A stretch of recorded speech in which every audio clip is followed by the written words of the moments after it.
Pag ang isang tao, maraming panahong mag-alala, siguro maraming sobrang free time. Hindi masyadong abala, hindi masyadong busy. Sabi nga ng Handbook of Proverbs na tinipon pa noong 1855, an idle mind is the devil's workshop. Ang isip na hindi puno ng mabubuting bagay, pinupuno ni Satanas ng mga alalahanin at mga kasalanan. So, ang dapat gawin kung sobrang maraming panahon para dyan, get busy or get busier. Kaya marami po sa nagkakaedad na mas magpag-alalahanin. Warrior. Kasi maraming panahon mag-isip. Laging nakaupo, nanonood ng paglubog ng araw. Madaling araw pa lang ay mga gising na. At kung minsan ay hindi pinapayagan ng kalusugan nila na sobrang maging aktibo, marami tuloy oras mag-isip. Kaya maaari namang punuin ang isip ng ibang bagay at nang hindi magkaroon ng lugar ang pag-aalala. Pero ang maganda, lalo't pinapayagan pa tayo ng ating katawan, is maging abala sa pagkilos. Work. Because work tires our body and shuts off our minds. Try tiring yourself during the day with work, with exercise, because moving well, is good for us. It gets our blood flowing at naitataboy ang mga pangungulila, ang mga kalungkutan. Kaya mahalaga ang tao busy.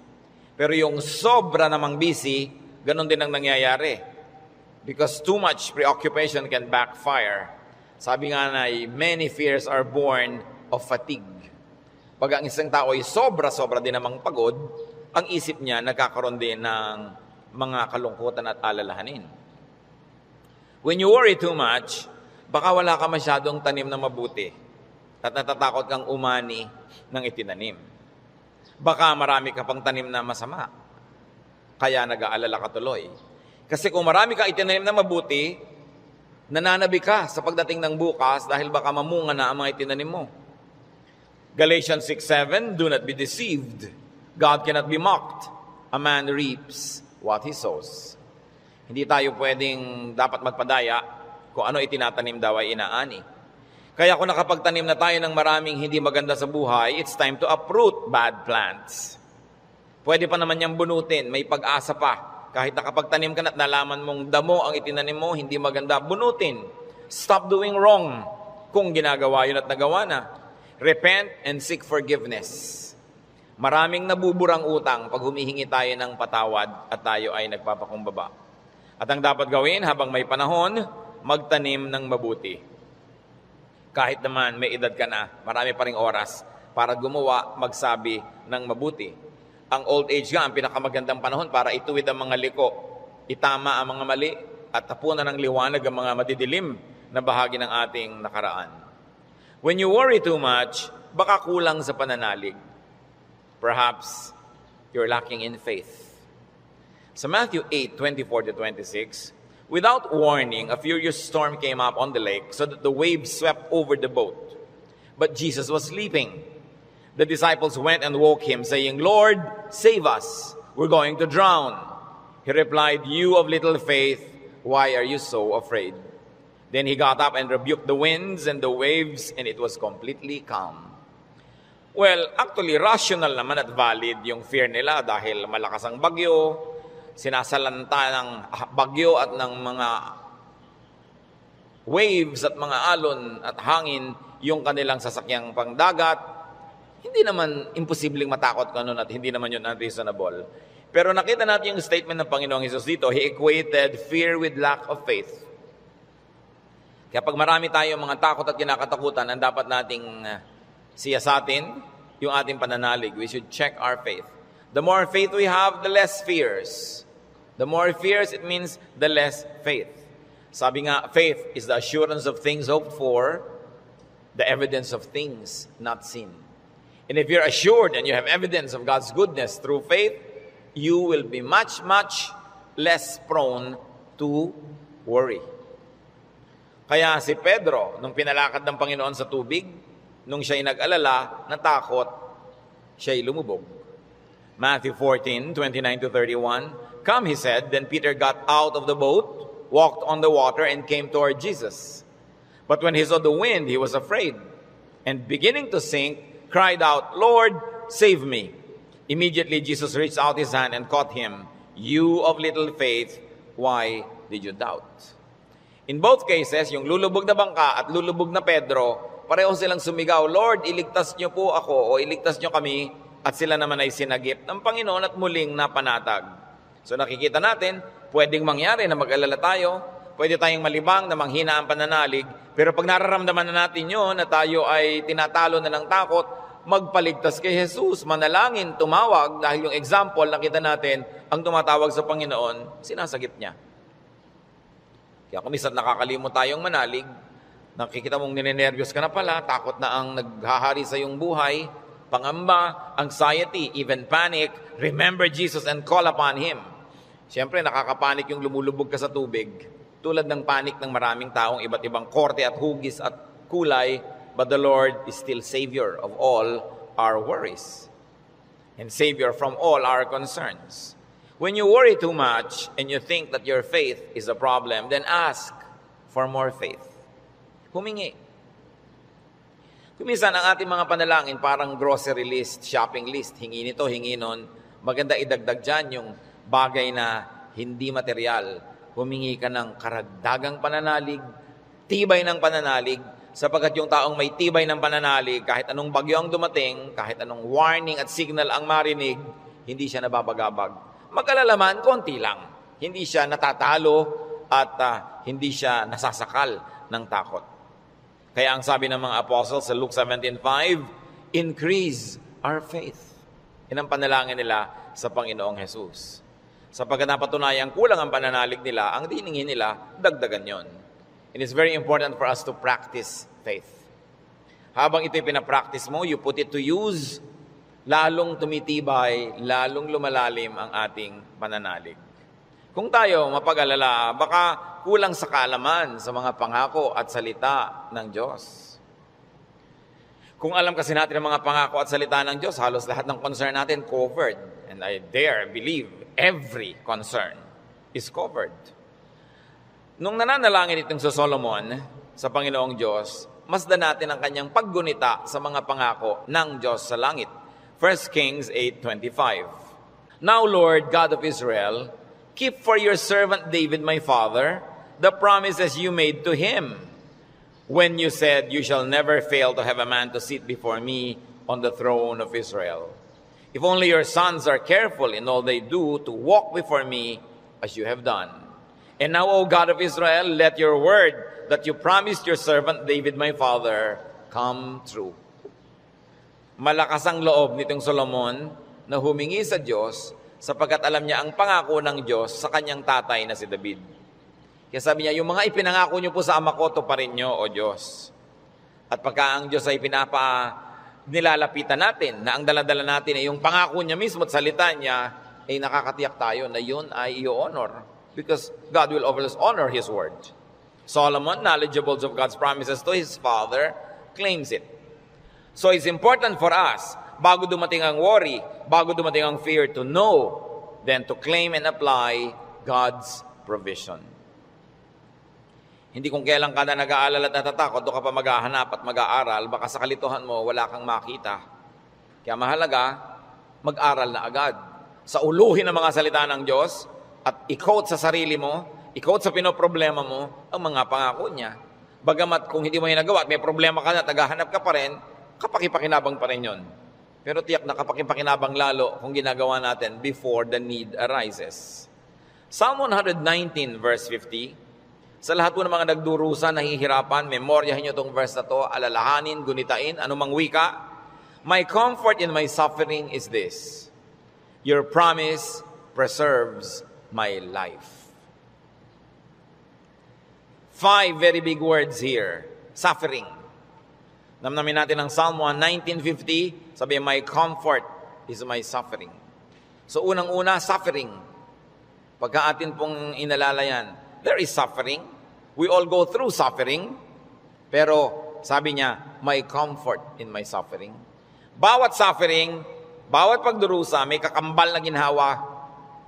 May kakambal na pampalubag loob, pampalakas ng loob. Sa niya, my comfort in my suffering is this, your promise preserves my life. So, ang pangako ng Diyos, ang ginhawa ng mga nahihirapan, At ang salita ng Diyos ang nagpapalawig, nagpapahaba ng buhay ng tao. Kaya napakahalaga na alam niya ang mga pangako ng Diyos. Kung alam natin ang mga dealings ng Panginoon sa mga taong ang buhay ay nasa Biblia, nakita natin ang mga pinayagan ng Panginoon na hirap, at kung paano sa kahalos kaduluduluhan ay biglang darating ang rescue, biglang darating ang tulong, dahil mayroong dahilan ang Diyos. At ngayon, hindi lang nailigtas yung mga tao na yon, nagiging huwaran pa natin na maging tularan natin sila, ang kanilang pananalig at ang kanilang pagkapit sa Diyos, lalo't lalo may mamabigat na mga suliranin. Psalm 119, 116, sustain me according to your promise, and I will live. Do not let my hopes be dashed. So, sabing ganon, hawakan mo ako, akayin mo ako, patuloy mo akong buhayin ayon sa iyong pangako. At siguradong ako'y patuloy na mabubuhay. Huwag mo akong hayaang mawalan ng pag-asa. Maraming magagandang pangako ang Diyos. Dapat alam natin. When you worry too much, baka kulang din sa panalangin. James 5:13, is any one of you in trouble? He should pray. Nakita nyo yung simple, mabisa, makapangyarihang solusyon pag ang tao may trouble? He should pray. Unang-una, prayer can change the situation. And even if prayer doesn't change the situation, praying will change your heart. Kaya hindi pwedeng yung prayer walang pakinabang. Maaaring gawin ito yung ginugusto natin na mabago ang sitwasyon, malutas ang problema, dumating ang solusyon, etc., etc. O kaya hindi man ganon, nabago naman ang pananaw natin, nabago ang ating pag-iisip, ganun pa rin ang bunga, tumahimik ka. Ang mahalaga naman sa tao, yung payapa siya. Yung tahimik ka kahit may problema, kahit nga hindi masolve yan, tahimik ka pa rin. Daig mo pa yung nasolve yung problema, pero magulo pa rin sa ang isip niya. Kaya ang mahalaga yung kalooban. At napaka-importante nito mga kapatid, tandaan natin, hindi ninyo kayang kontrolin ang mundo. Hindi ninyo kayang kontrolin ang global warming. Hindi nyo kayang kontrolin ang earthquakes. Hindi nyo kayang kontrolin ang mga political turmoils. Hindi nyo kayang kontrolin na maging sakit. Pero kaya yon ng Diyos. Kaya pag ipinapanalangin mo at inilalapit, ang laki-laki ng nagiging inhawa mo dahil alam mong alam yun ng Diyos. At kung gusto niyang baguhin yon, sinong makakapigil sa Kanya? At kung hindi niya binabago, meron siyang magandang dahilan. Manalig ka na magandang kanyang dahilan kahit kung minsan hindi naabot ng iyong isip. Pero eto pa, kung hindi mo makontrol ang mga bagay na yan at hindi kinontrol ng Diyos para sa kagustuhan mo, meron ka pang pwedeng kontrolin, kapatid, yung kalooban mo. Pag pinili mong manalig, pinili mong sumamba, at pinili mong pumanatag sa salita ng Diyos, hindi ka tatablan ng pinoproblema mo. Kaya laging kapaki-pakinabang ang pananalangin. So you always pray and pray and pray. Yung madalanginin, malayo yan sa pag-aalala. Lalo't ang pananalangin ay punong-puno ng pasalamat. Kasi kung nananalangin ka ng nagpapasalamat, oo nga naman, naaalala mo unti-unti na ang dami ng mga maganda sa buhay na dapat ipagpasalamat. Nababalanse ang iyong alalahanin at natutuwa ka pa kung lumaon. Ngayon, maraming ganito mga kapatid. Sobrang nag-aalala, matatakotin, nerbyoso, dahil kulang lang sa saya. Kulang sa libangan o sa sarap sa buhay. Napakahalaga na ang tao ay may saya, may libangan, at may sarap ng buhay. Kaya marami mga tao naghahanap ng aliw. Kung bakit marami naman sa atin, kahit nakakaranas tayo ng hirap, nagiging judgmental tayo sa mga nag-aaliw. Ano naman mas sa mag-aliw? Kung hindi mo ninanakaw ang iyong aliw, wala kang pinapatay, wala kang ginagawa ng masama. Kaya pag tumatanda na ang tao, marami dyan nagkakaroon ng diversyon. Alam nyo, yung may diversyon, napakalaking blessing yan. Kasi ang daming alalahanin. Pag tumatanda ka na, nararamdaman mo na yung mga kasukasuan mo, ayaw na masyadong tumiklop o bumuka ang mga tuhod mo at mga braso. Nararamdaman mo nang mahihiluhin ka, halimbawa, lumalabo ang iyong mata, dumadami ang iyong mga sakit, at kumukonti, usually ang iyong pera. Bihira naman yung papayaman, papadami pera, no? Kadalasan papaubos, nawawala ng hanap buhay, nagre-retire. Tapos ang mga mahal mo sa buhay na uubos na. Ang lahat ng mga tiya mo, magulang, ubos na. Parang yung kayo na lang na magkakapatid ang next in line. No? Dati may mga matatanda kang tinitingnan, pinagmamanuhan. Ngayon, wala na. Ikaw na lang lagi ang pinagmamanuhan. So inisip mo, ako na kaya next. Yung lampas ka na sa alas 12 tanghali ng buhay, yung mga nasa alas 3, alas 4:30 ka na, alam mo yun na malapit na akong humarap sa mga katotohanan. Alam niyo yung mga ganon, sobrang magbigay ng alalahanin. At hindi naiintindihan nyo ng mga tao na hindi pa nakakaranas noon. Kaya marami sa ganong edad, mga past 50, kung kailan pa nagkaroon ng ganong edad, machichismis pa, ang bata-bata naman ng boyfriend ni kumare. Kung biyuda naman siya, ano? Di ba? Kung bata ang boyfriend niya, naiinggit ka. Di ba? Ang bata-bata naman ng girlfriend ni ganon, kung biyudo naman siya o wala naman siyang asawa, ano naman ngayon? If there are 2 less lonely people in the world.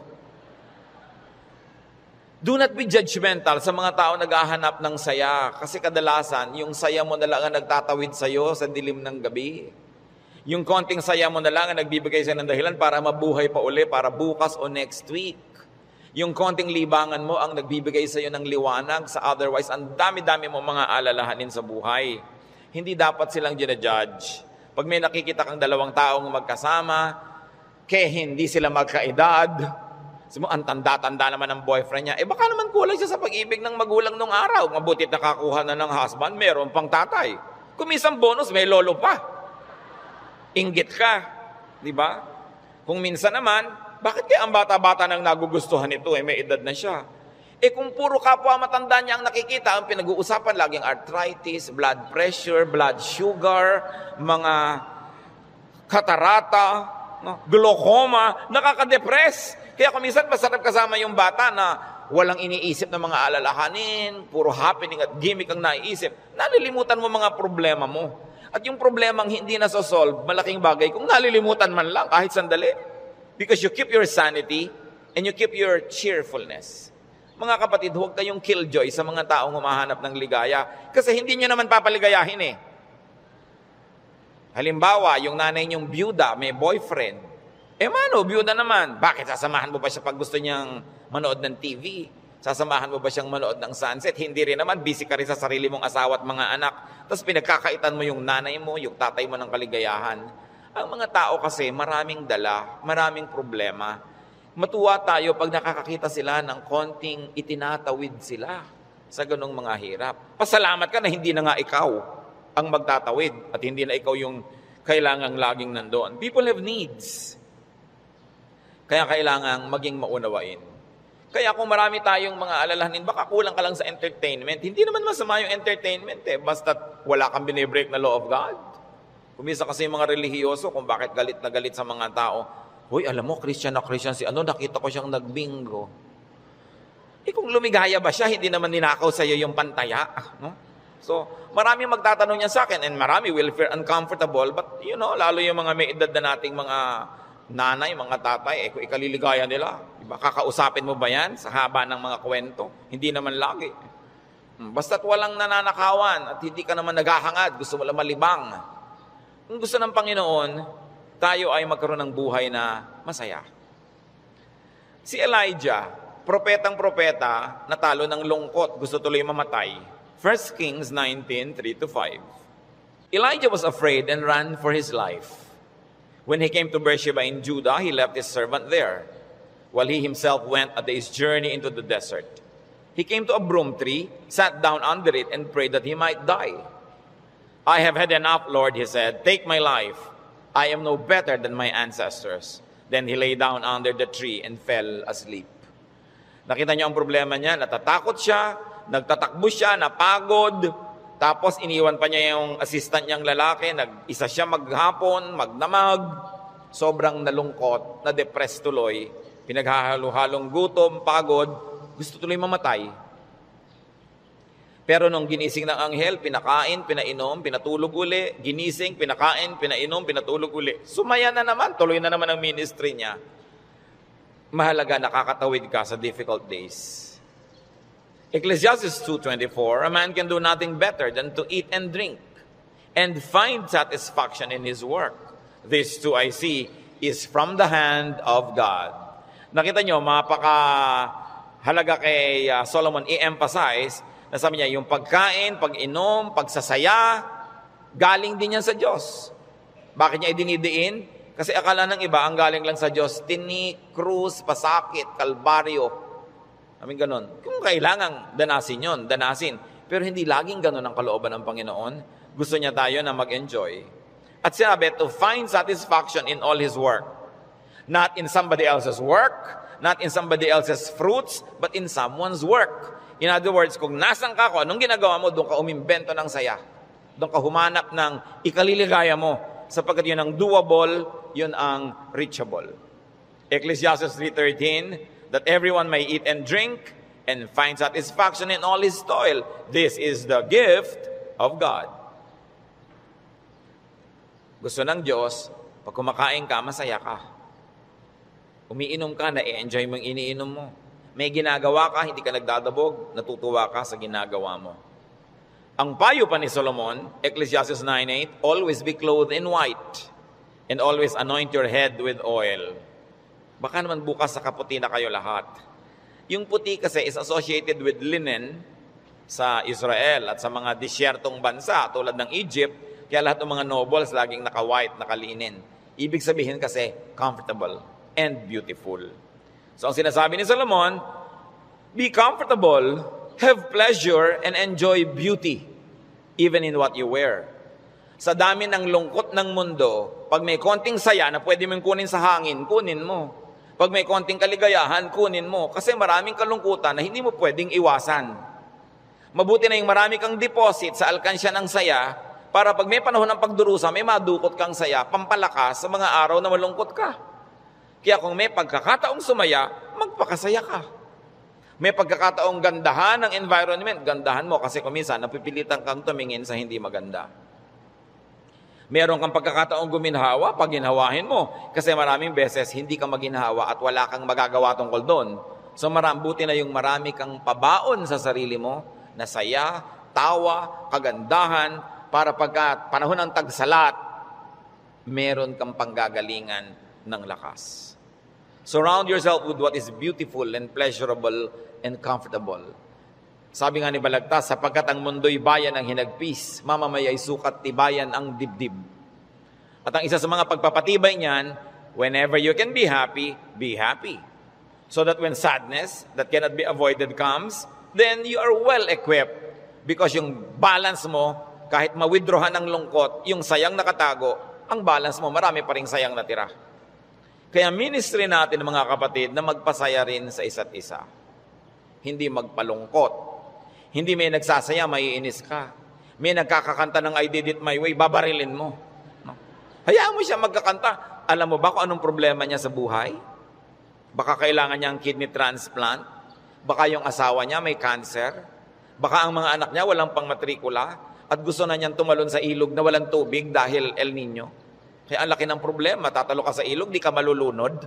So malaking problema yun. So kumanta na lang siya ng I did it my way kahit wala sa tono, babarilin mo pa. Surviving na nga yung tao. Marami sa atin, they're just trying to survive. Kung minsan nagdadamit ng akala mo payaso o Santa Claus o snowman, hindi mo siya maintindihan.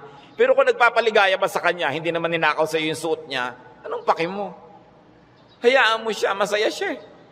Hindi natin dapat ginadjudge yung kapwa according to our standard. Ako, hindi ko isusuot yan. Siguro, kontento ka sa buhay mo ngayon, masaya ka. Iba ka may hinahanap siyang ligaya na hindi mo naman ibibigay. Ano ngayon kung gano'n ang suot niya? Mahalaga sa spiritualidad, ang tunay na spiritualidad, ang bunga niyan, mga kapatid, kabaitan sa kapwa.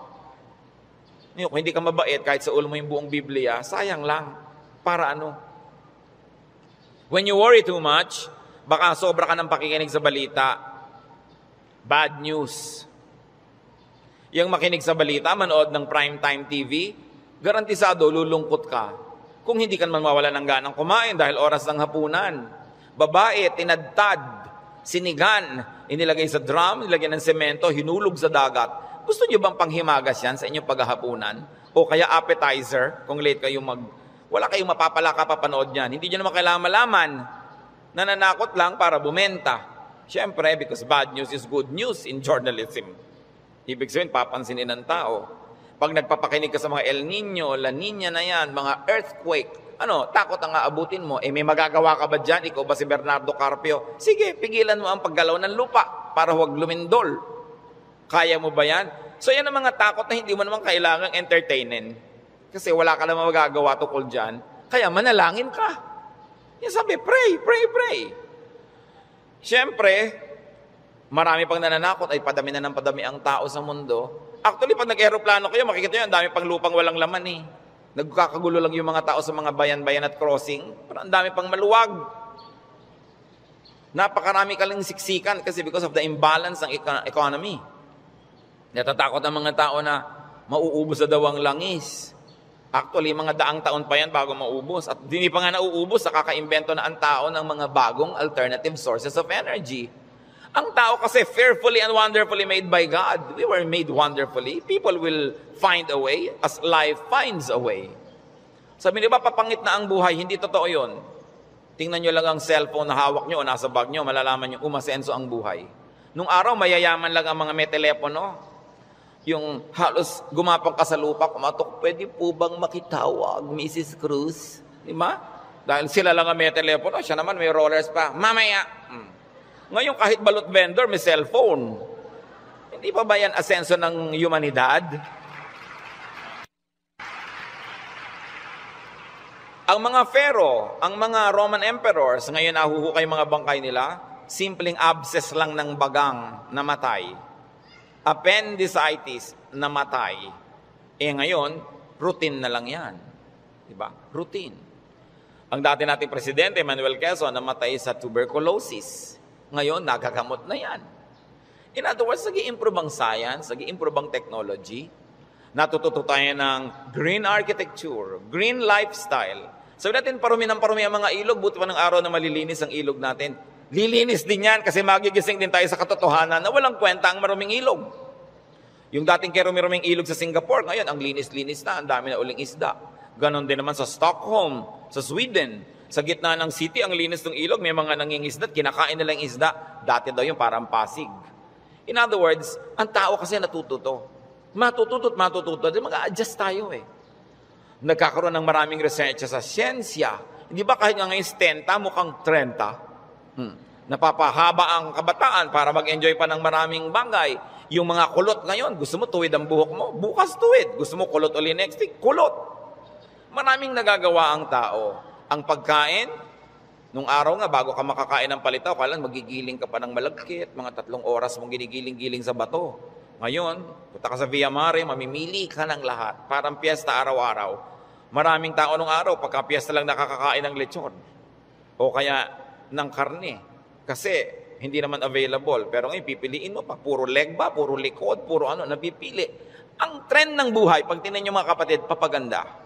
Huwag kayo nawawala ng pag-asa at huwag kayo nagpapalungkot dyan. Kasi God is in control. Ngayon, pag nagpapakinig kayo din sa mga prophet of doom, sa sobrang prophecy, lulungkot din kayo. Diba? Ang alam natin, ang ending ng lahat ng prophecy, darating ang Diyos o babalik tayo sa Diyos, kung alam man ang mauna doon, yung pa rin ang tunay na ending, no matter what the detail.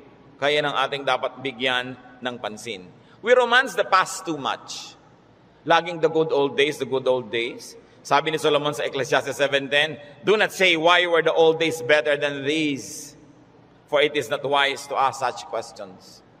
Huwag kayong magdrama-drama, lagi yung hinahanap yung kahapon ng araw. Yung nung araw, nasasakay ka halimbawa sa bus, talagang yung buhok mo hinila na ng lahat ng hangin bago ka makarating sa Maynila. Yung the good old days ba yun?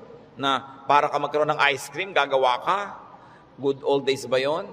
Marami tayong hindi ina-appreciate sa present, sa accomplishment ng humanidad at ng kabihasnan, because we romance the past too much. When you romance the past, you will be sad. When you worry about the future, you will be afraid. You know what God wants you to do? Enjoy the day. Enjoy the moment. Yan ang payo ni Jesus. Sabi niya, do not worry about tomorrow. Tomorrow will worry about itself. Let the day's own trouble be sufficient for the day. Yung iba naman, kaya nagwo-worry, sobrang daming alam. Kaya ang sabi sa Ecclesiastes 7:16, do not be over-righteous, neither be over-wise. Why destroy yourself? Habang marami kang nire-research, maraming inaalam na hindi mo naman talaga kailangan sa pang-araw-araw na buhay mo, dadagdagan lang ang alalahanin mo.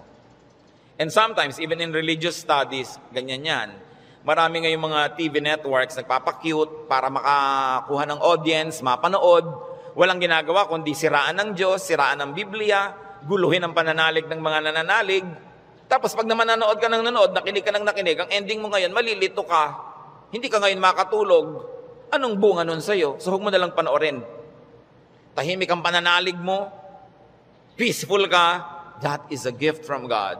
Do not permit the enemy to disturb you. Kaya sabi, why destroy yourself? Don't be overwise. Alam niyo yung pagiging wise? It's a very difficult and a very high calling. Kaya mga tinatawag ng Diyos na maging mga philosopher, maging mga prophets, maging mga mangangaral, mahirap yun. Kasi pag lumalalim, tumataas ang iyong alam, nagiging vulnerable ka to so many anxieties and fears. You become vulnerable to a lot of isolation and sadness. Kaya nga yung mga tinawag ng mga special people to be God's channels of blessing and wisdom to others and to the multitudes. That's why we privilege them with respect. We privilege them with a lot of things. Kasi ang pwede lang nating isukli sa ating mga propeta, sa ating mga mangangaral, sa ating mga philosophers, ang pwede lang nating isukli sa kanila, pagmamahal, pag-ibig, pagrespeto, kasi dinadanas nila ang maraming hindi na natin dinaranas. Sa kanila ibinubunyag ang mga malalalim, mahihiwaga at mahihirap na mga bagay para maipaliwanag nila sa mga ordinary mortals like you and me. Kaya mahirap yan. Marami sa mga propeta, marami sa mga great artists, marami sa mga great achievers, great thinkers are tormented by their spirits and in their spirits. Kasi they become sensitive to many things. Kaya napakasarap ng buhay ng mga taong regular lang. Kung minsan naiinggit ka doon sa sobrang dunong, sobrang galing, kaya mo bang buhatin ang bigat ng karunungan? Mahirap yon. Yung may ipabigay sa iyo ang Diyos, sasabihin ng Diyos, ipamigay mo na yan dyan sa mga tao, hindi siya madali. Kaya kung minsan may eccentric behavior, no? Yung mga great artists na hindi nauunawa ng mga karaniwan tao. Basta tayo mga kapatid may hindi nauunawa, huwag nyo i-judge. Sikapin nyo unawain at kung hindi nyo man lang maunawaan, at least leave it alone. Huwag nyo siraan, huwag nyo pintasan, kasi hindi nyo alam. At pasalamat kayo at hindi kayo yun. Ngayon, we avoid extremes. Because extreme behavior and extreme thinking also leads to a lot of worry. Ecclesiastes 7:18, the man who fears God will avoid all extremes. Gumigitna ka lang, bumabalansi ka lang, para tahimik ang buhay mo. Ecclesiastes 12:12, be warned, my son, of making many books there is no end, and much study wearies the body. Lalo ngayon, ang daming choices. Nung araw, 3 lang ang channel sa TV, ngayon daan-daan ang channel. Ang dami mong choice. Kaya wala ka ng mabuong programa. Marami ka kasing choice. Nung araw, pagkahapon, basta mga aninong gumagalaw, yun lang ang mapapanood mo. Mga lumang pelikula. Wala ka ng maraming choice. Kuminsan, tahimik pa yun eh. Umorder ka sa restaurant ng tea. Nung araw, pag umorder ka ng cha, etong cha. Ano pong tea? Ang daming tea. Alam niyo, mamahit 100 yung papapiliin sa inyong waitress. Pagkatapos papapiliin ka pa kung hot o cold. Tapos papipiliin ka pa kung natural o ganito. May sugar o without. Pag may sugar, natural sugar, coco sugar. Ang dami pang sugar. Huwag na nga, tubig na lang. Ang daming choices ng pati ng soft drinks. Gumugulo tuloy. Bakit natin ito binabanggit? Mga kapatid, kung tahimik na ang inyong kalooban sa pananalig niyo sa Panginoon, huwag niyo nang guluhin ng kung ano-ano pa mga ideya. Walang mapapala. Ang kaluluwang palipat-lipat, papalit-palit. Sabi ni Solomon, tigilan niyo na yung kababasa sobra. Sabi ko noon, mapapagod ka lang, matutuyo ang iyong lakas. Sabi ko noon, hindi ba tatapos yan? Ang ending din naman, haharap ka sa Diyos eh. Kaya kung tahimik ka na, payapa, huwag ka nang pagulo pa. That's why prophets and philosophers and thinkers and teachers are burdened. And the only thing we can give them is to privilege them with respect. Sabi sa Ecclesiastes 5:12, the sleep of a laborer is sweet. Read laborer as simple man. No? Yung unscholarly man. Sabi ko noon, mas madaling sumaya pag mababaw ka. So huwag mo nang masyadong laliman. Kasi baka walang humukay, para kang nagtago na walang naghanap, lalabas ka rin, mahirap. Pag may mga mababaw dyan, so, ang saya naman nila, mabuti pa sila. No? Yung konting, ay hangin, hangin lang, tumatawa. Kesa naman ang tali-talino mo, wala na makapagpatawa sa'yo. Mas mahirap yun. No? When you worry too much, baka kulang ka lang sa food or drink or chemical balance, tulad ng pinag-usapan natin nun. Kaya, yung propeta, pinakain ang anghel sa 1 Kings 19, 7-9, at guminhawa na siya nung siya kumain at nakainom. Baka sobra ka nagda-diet, kulang ka na sa vitamina, kulang ka na sa minerals, kulang ka na sa nutrients, kaya ka pala malungkot. Ang bewang mo nga, di ba? Ang liit-liit, pero ang lungkot mo naman, nakatingin ka at nakatulala, no? Sa kawalan, di bali nang lumaki ang bewang mo. Basta masaya ka. No? Ang mahalaga yung kalooban mong masaya ka. Kasi ang buhay maiksi. Alangan namang ubusin mo pa sa lungkot yan. Kailangan i-maximize mo yung saya. Kaya si Timothy na laging sinisikmura, sabi sa kanya ni Paul sa 1 Timothy 5:23, stop drinking only water and use a little wine because of your stomach and your frequent illnesses. So kulang siya sa chemical balance. Binabalanse. The Lord Jesus' prescription against worry, Matthew 6:26-34. Sabi niya, look at the birds of the air. They do not sow or reap or store away in barns, and yet your heavenly Father feeds them. Are you not much more valuable than they? Who of you by worrying can add a single hour to his life? Sabi, ba't ka nag-aalala? Kita mo yung mga ibon, hindi naman yan nag-agriculture, pero pinapakain, buhay din yan. Mas mahalaga ka kaysa ibon. Kaya ang unahin mo, manalangin, lumapit sa Diyos, manalig. Tapos marami ka pang ibang alalahanin, etc., etc. Kaya sa verses 26-34 ng Matthew 6, sabi ng Panginoong Jesus, and why do you worry about clothes? See how the lilies of the field grow. They do not labor or spin. Yet I tell you that not even Solomon in all his splendor was dressed like one of these. And if that is how God clothes the grass of the field, which is here today and tomorrow is thrown into the fire, will he not much more clothe you, O you of little faith? Sabi, ba't ka nag-aalala kung ano isusuot mo? Mga little things pa yan. Kasi yung damit dyan, symbolic of all other things. Food and drink, symbolic of all our needs. Plus, what to wear. Sabi niya, nakita mo yung mga damo. Hindi naman gumagawa ng tela yan. Hindi yan nagwagawa ng damit. Pero kahit si Solomon, sa kanyang kayamanan, hindi nakapagbihis tulad ng magagarang damo na yan. At kung yung mga damo na buhay ngayon, bukas ay tuyot na at sisigan na lang, ay dinadamitan ng Diyos ng maganda, ikaw pa kaya ang pabayaan ng Diyos? So pag nag-aalala tayo, tumingin ka sa lumilipad na ibon, kaya dapat hindi tinitirador ang ibon, dahil anong titingnan mo kung walang lumilipad? No? Hayaan nyo silang magliparan dyan. At tumingin ka sa damo na maganda, tumingin ka sa isda na maganda, tumingin ka sa lahat ng magagandang likha ng Diyos, ikaw pa kaya ang hindi alagaan? Kung yan nga, inaalagaan. Kaya sabi ng Panginoon sa Matthew 6:26-34, kadugtong, so do not worry, saying, what shall we eat? Or what shall we drink? Or what shall we wear? For the pagans run after all these things, and your heavenly Father knows that you need them. Nag-aalala ka kasi alam mo kakailanganin mo. Huwag mong kalimutang alam ng Diyos na kailangan mo yun.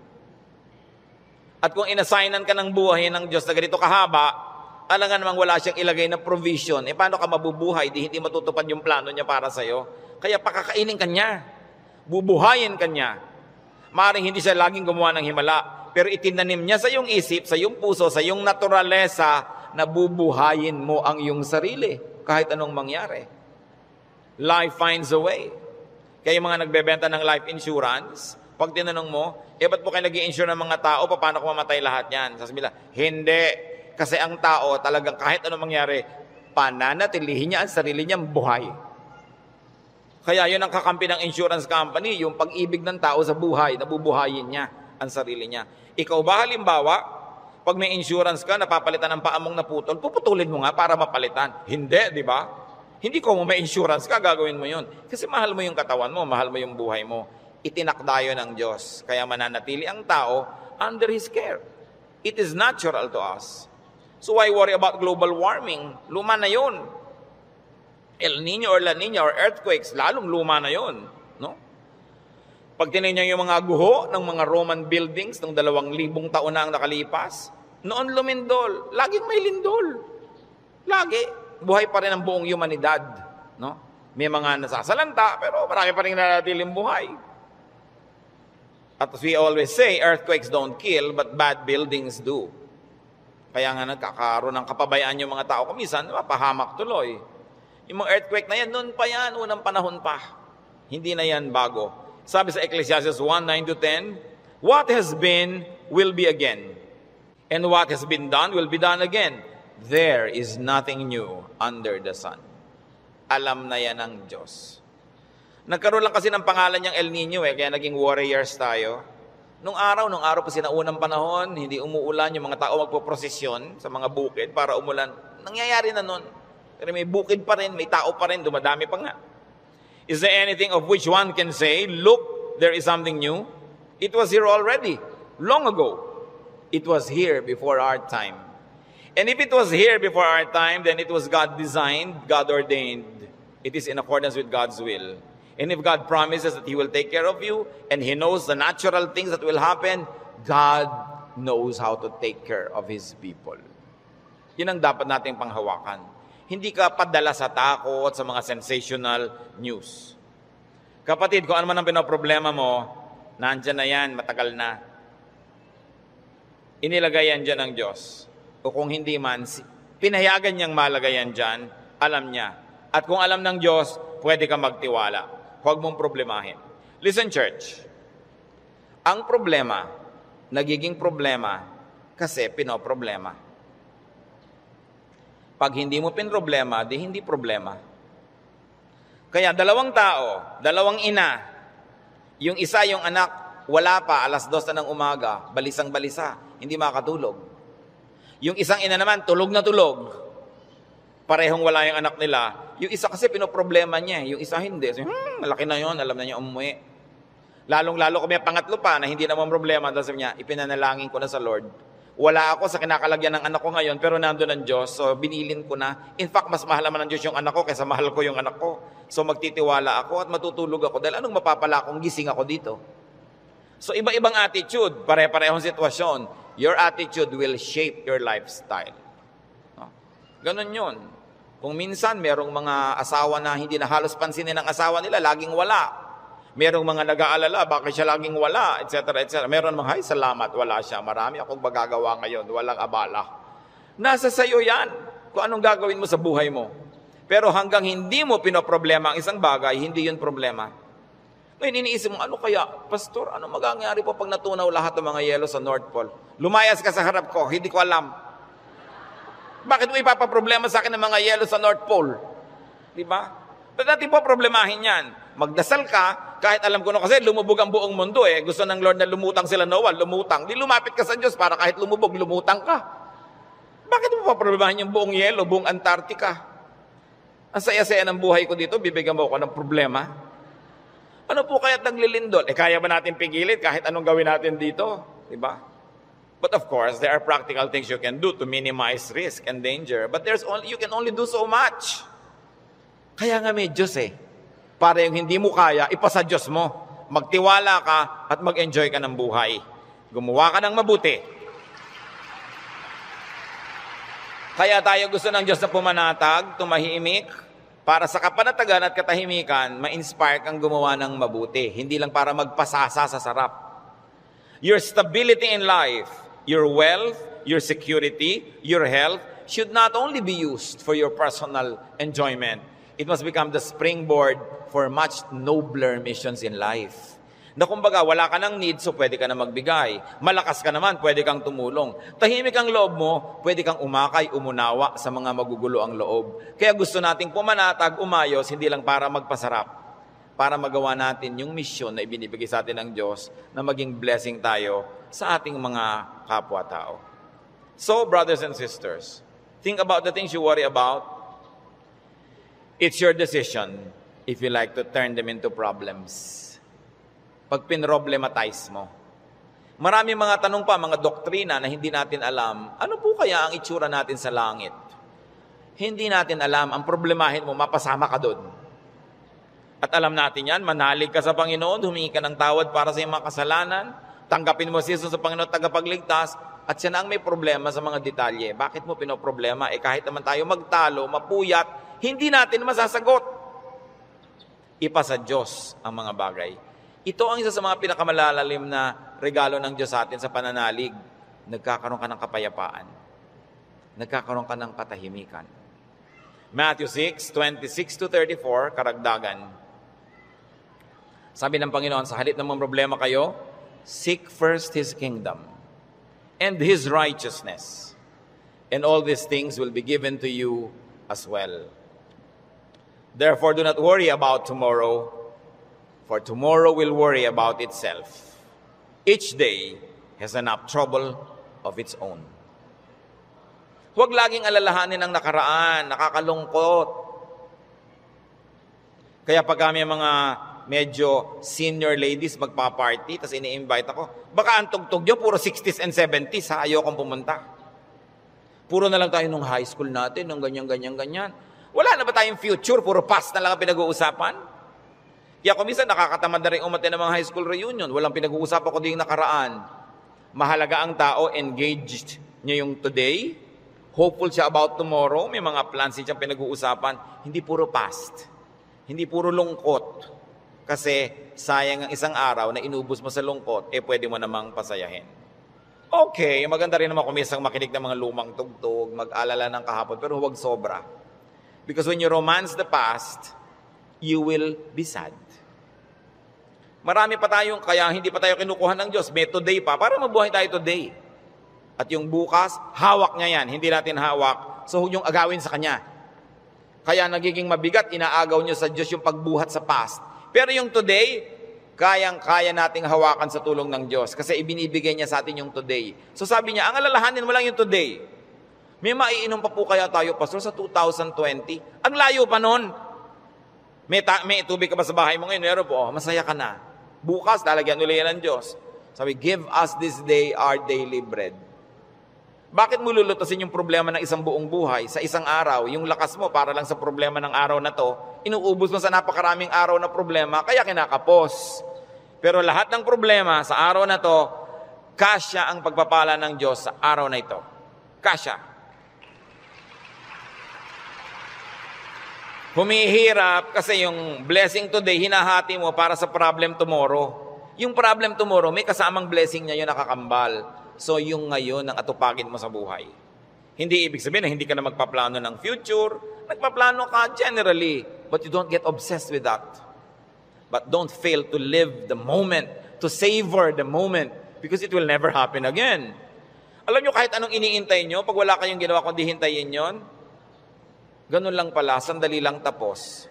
Araw ng kasal, anibersaryo, fiesta, event, ang tagal mo pinaghahandaan, tapos sandali lang natapos, sasabi mo, ay tapos na.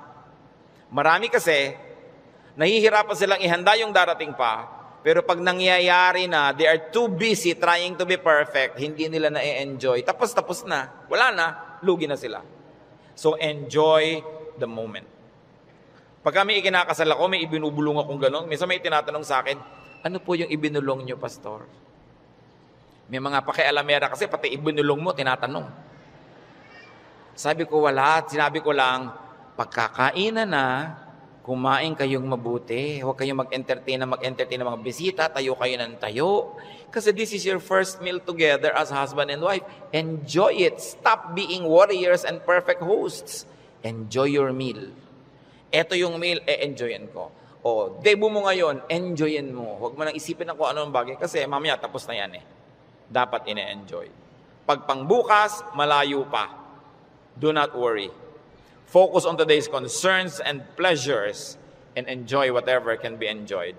Philippians 4:6-7. Do not be anxious about anything, but in everything, by prayer and petition, with thanksgiving, present your requests to God. And the peace of God, which transcends all understanding, will guard your hearts and your minds in Christ Jesus.